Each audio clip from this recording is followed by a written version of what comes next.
Radha Ramana Hari Govind Jai Jai.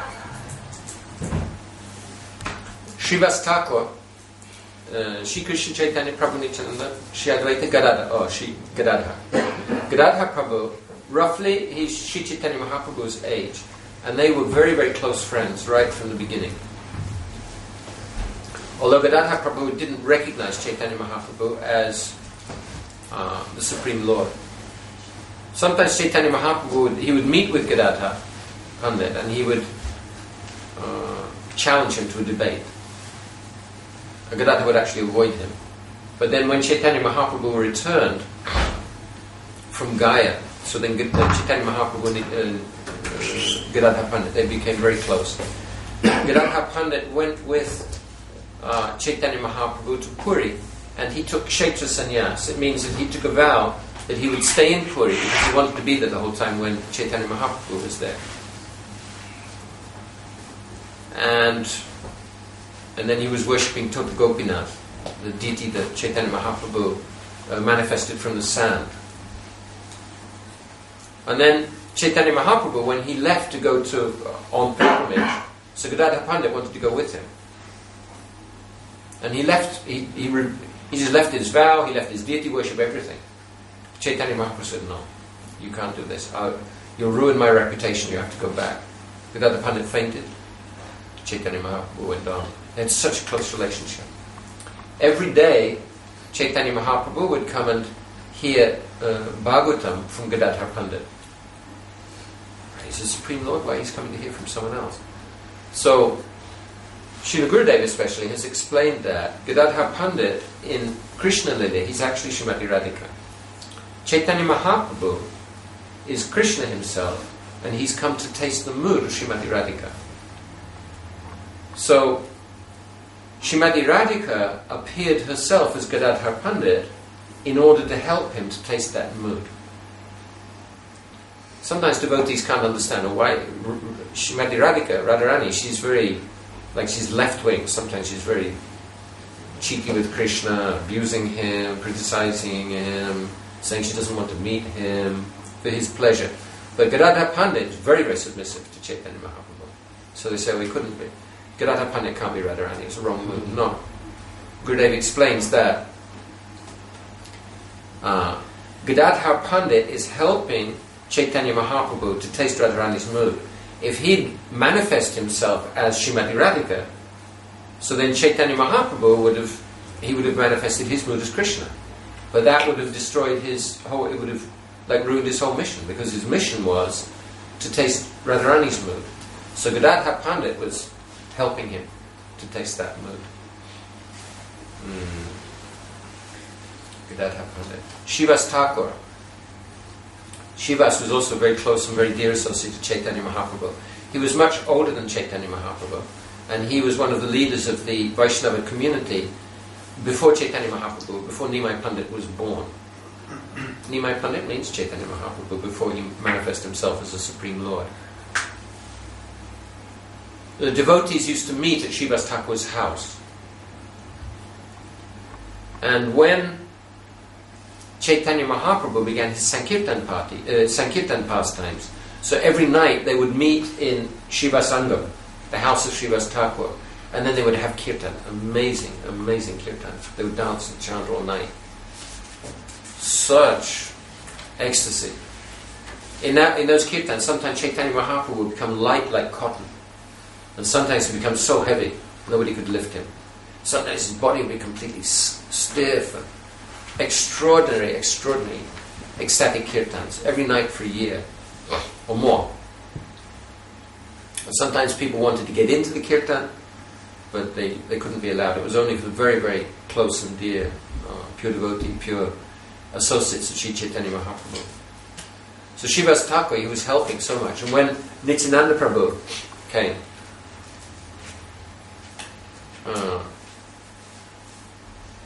so Nityananda Prabhu, he used to stay with Srivas Thakur. Srivas Thakur also, he used to come with the devotees. He stayed when Chaitanya Mahaprabhu went to Puri. Srivas Thakur stayed in in Mayapur with the devotees, and then every year he would come with the devotees to visit Chaitanya Mahaprabhu. So Srivas Thakur, he's Narada Muni actually. And he's also, the different members of the Panchatattva had different moods of relating to the Supreme Lord. So Srivas Thakur, he had a mood of opulence. He was worshipping in opulence. And there was a very, very nice episode in Puri. After Rath Yatra, 5 days after Rath Yatra, they had the Hare Panchami festival. And Lakshmi comes, goddess of fortune. So the king of Puri, who was a great devotee of Chaitanya Mahaprabhu, he wanted to make a very gorgeous arrangement. So they had Lakshmi coming. Actually, it's all men dressed up as devotees, dressed up as women. But the whole thing was very, very gorgeous. Very gorgeous procession. And Srivas Thakur, he was in ecstasy. He said, "Oh, look at my goddess of fortune," because he's worshipping Lakshmi Narayan. "Look at my goddess of fortune. Oh, so opulent. What is there in Vrindavan? Why Krishna wants to go to Vrindavan? They just got some sticks, some stones, some flowers. They don't have any nice jewels like this." And then there's a big, not argument, but debate between Srivas Thakur and Sarab Damodar. Sarab Damodar is Lalita and Krishna Lila. So there's a debate between them. And Sarab Damodar demonstrated the superiority of Vrindavan. And then, in the end, Narada Muni, he's also a manifestation of Madhu Mangal, who's a very close cowboy boyfriend of Krishna and Krishna Lila. So in the end, Srivas Thakur, he manifested the mood of Madhu Mangal. He was laughing, and they make a funny noise, they're slapping their hand under their armpit. Srivas Thakur. And then so many other devotees. In Mayapur, so many devotees.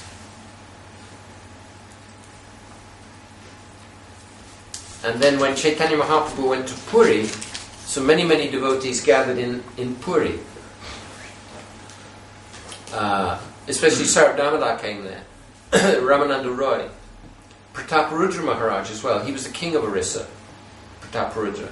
So he developed very, very intense faith in Lord Chaitanya Mahaprabhu. But Chaitanya Mahaprabhu refused to see him because he's a king. He said, "I'm a sannyasi." Kings, they're just interested in money and women. He knew actually that Prataparudra Maharaj was a great devotee. But anyway, he refused to see him. But indirectly he sent mercy. And the other devotees that were so kind to Prataparudra Maharaj, he was ready to give up his kingdom just go begging. So,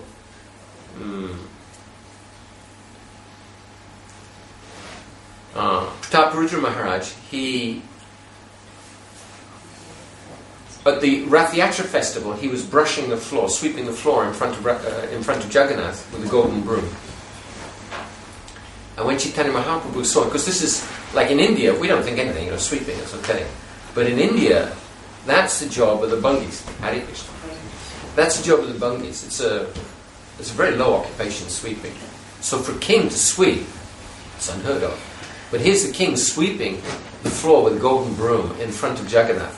And when Lord Chaitanya saw that, he became so happy. So happy. So then after that, Chaitanya Mahaprabhu, the devotees, they coached Prataparudra Maharaj. And Prataparudra Maharaj, he dressed up as an ordinary devotee. And then when Chaitanya Mahaprabhu was in ecstasy and resting after the Rath Yatra procession. So he's resting under a tree in the garden. And Prataparudra Maharaj came and he was massaging his lotus feet and legs and reciting Gopi songs of the gopis when Krishna had disappeared from the Rasalila. And the gopis were singing. That Gopi Geet, Gurudev, it's the most important book chapter in the whole of Srimad Bhagavatam. So when Chaitanya Mahaprabhu heard that, he was in so much ecstasy. And he pretended that he didn't know who Prataparudra Maharaj was. In the end, he embraced him. "Oh, you're so munificent. You're giving me such harikatha. What can I do? I can only embrace you." And he gave so much mercy to Pratapruja Maharaj. Then in Vrindavan also, before Chaitanya Mahaprabhu actually took sannyas, he sent Lokanath Das Goswami to Vrindavan. And also, what's his name? Bhugarva Goswami. Lokanath Das Goswami and Bhugarva Goswami, they were very, very exalted devotees. Bhugarva Goswami, he used to meditate in a hole in the ground. That's why it's called Bhugarva. And then later on, Chaitanya Mahaprabhu, he went to Vrindavan. On the way back from Vrindavan, first of all in Allahabad, he met with Rupa Goswami. So Rupa Goswami wanted to go back with him to Puri. Mahaprabhu said, no, you go to Vrindavan now. So Rupa Goswami went to Vrindavan. Then he continued on, Mahaprabhu continued on, and at Kashi, he met with Sanatana Goswami. So then he instructed Sanatana Goswami, and then he sent him to Vrindavan as well. And then bit by bit, so there's Rupa and Sanatana, they were the leaders of the 6 Goswamis of Vrindavan. And then after Raghunath Bhatt Goswami came, he was young, he would sing every shloka from Bhagavatam, he could sing in 6 beautiful melodies. Look, Raghunath Bhatt Goswami. Then Srila Jeev Goswami came. He's nephew of Rupa and Sanatana. And Jeev Goswami lived with Rupa Goswami, and he was writing down and editing all of his books. So he's a very, very intimate disciple of Srila Rupa Goswami. Then Srila Raghunath Das Goswami, after Gopal Bhatt Goswami. Gopal Bhatt Goswami was the son of Venkat Bhatt. And when Chaitanya Mahaprabhu went to South India, during the 4 months of the rainy season, he stayed in the house of Venkat Bhatt. Venkat Bhatt was worshipping Lakshmi Narayan, not Krishna. So when Chaitanya Mahaprabhu had made a friendly relationship with him, he started teasing him a little. He said, Lakshmi is so chaste person, chaste wife. So why does she want to associate with Krishna? And he said, well, Krishna is an incarnation of Vishnu, so no harm. And then Mahaprabhu said, yeah, but she couldn't do it. She couldn't associate with him. She wanted to enter into the rasa dance, and he was quoting verses from Srimad Bhagavatam. She wanted to enter into the rasa dance, but she couldn't. Why was that? And what's more, the Vedas, the Upanishads, they followed the gopis, and they actually entered into the rasa dance, but Lakshmi couldn't. So, what's going on? Venkat Bhatt couldn't answer at all. He said, I think you're the Supreme Lord, you have to answer, and you can understand these things. And then Chaitanya Mahaprabhu explained that actually Narayan is not the Supreme Lord. He is the Supreme Lord, but he is actually a manifestation of Krishna, incarnation of Krishna, not that Krishna is an incarnation of Vishnu. Krishna is actually the Supreme Lord. So then the whole family, they became Krishna Bhaktas. And Gopal Bhatt, he was very young. He was so devoted to Chaitanya Mahaprabhu. So Chaitanya Mahaprabhu he went back to Puri, and after some time, Gopal Bhatt, he went to Vrindavan also. First, he stayed in Varanasi, Benares, with Madhusudan Bachaspati, and from him he learnt Vedas and logic and all these things. And then he went on to Vrindavan. And then after Chaitanya Mahaprabhu left, Raghunath Das Goswami, he was also a young boy. He joined Puri. It was a great adventure, how he escaped from home. I don't have time to relate that. It's a very wonderful adventure. So he was just a young boy. He went from where he was living and stayed in Puri, and Chaitanya Mahaprabhu put him under the guidance of Sarat Damodar. So Sarat Damodar, every night, he was going to Gambhir with Chaitanya Mahaprabhu. Sarat Damodar, he was every night in Gambhir with Chaitanya Mahaprabhu. And Raghunath Das Goswami, he would wait.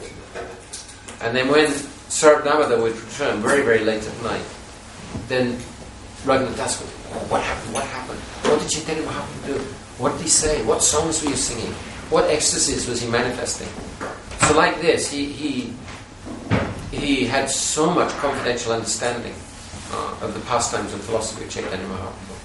Then, when Caitanya Mahaprabhu passed away, Swarup Damodar Goswami also, he left very soon after that. So Raghunath Das Goswami, he went to Vrindavan. He was so deep in separation, so he went to Vrindavan. He wanted to jump in Jamuna, or jump from Govardhan, but he met with Rupa and Sanatan, and they wouldn't allow him. They accepted him as their younger brother, and they consoled him. And then every day he was giving Harikatha about the wonderful pastimes and qualities of Caitanya Mahaprabhu. After some time, he went to Radhakund. So he was especially Shiksha disciple of Srila Rupa Goswami. And in Radhakund, he fully realized his Manjari Sarup, his mood as a servant of Srimati Radhika. All the 6 Goswamis, actually, they're Manjaris.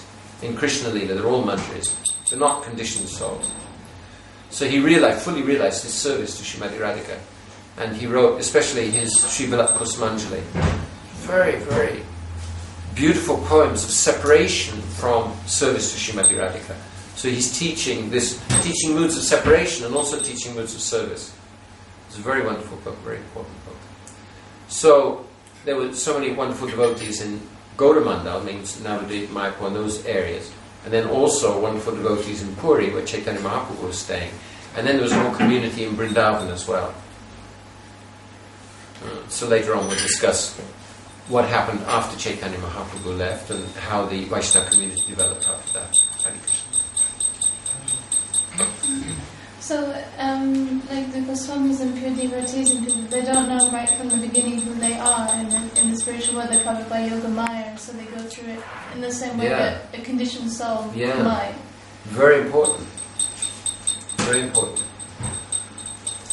What I've understood that Srila Raghunath Das Goswami, even though he stayed with Caitanya Mahaprabhu in Puri, like at the beginning, this who's that? Jagadananda Pandit he describes.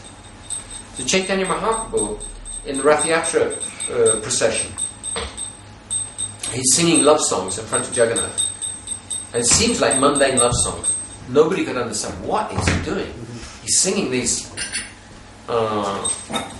Like there's one song where the heroine is lamenting that, in the old days we used to meet by the Reva River before we got married.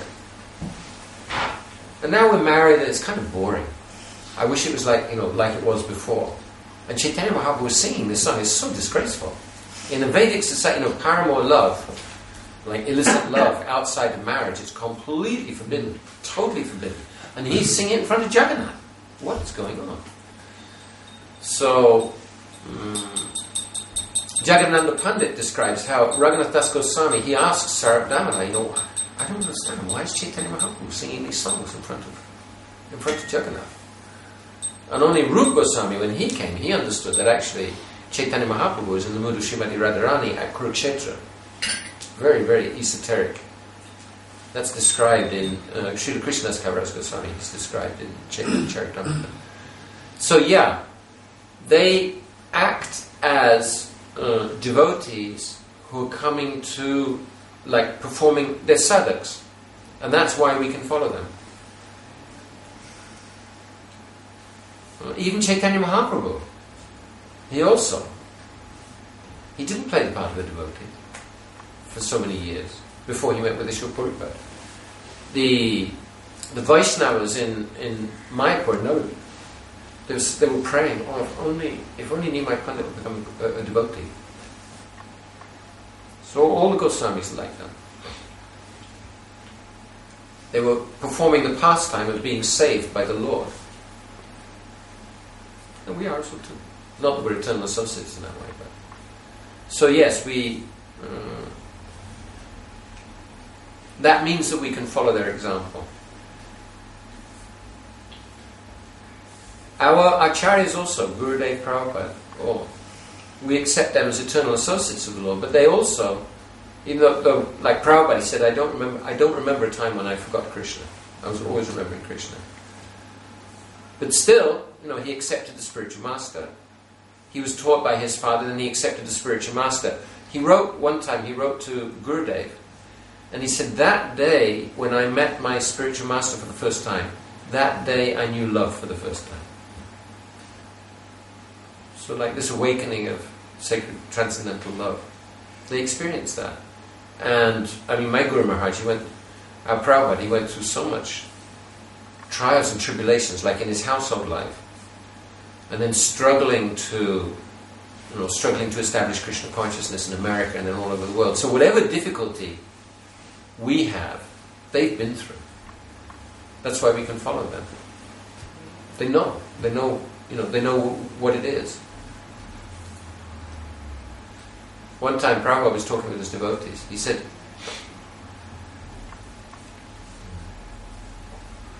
because he was rejected by his family.